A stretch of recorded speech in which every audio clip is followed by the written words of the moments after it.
Забранявам ти да се пускаш лайфа. И за всичките братовчеди, приятели и братя, забранявам ти да се пускаш лайфа. Слушай тука.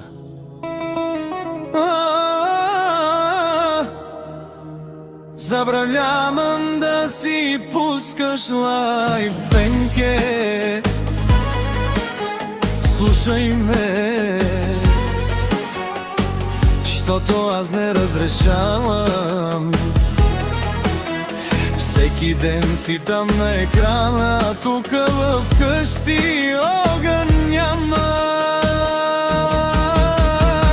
Ако пускаш лайфа, ще ти чупя телефона и ще ти купя веднага iPhone 17. Кадиляваме, омечо бе,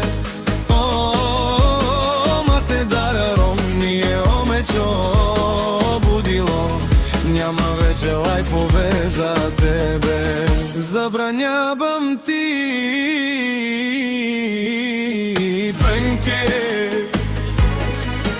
Пак лайфове казваш, ама аз те знам. Като пуснеш, палиш човека и после цяла нощ се нервя сам. Всеки коментар ти става филма, аз на заден план, като чужд реквизит.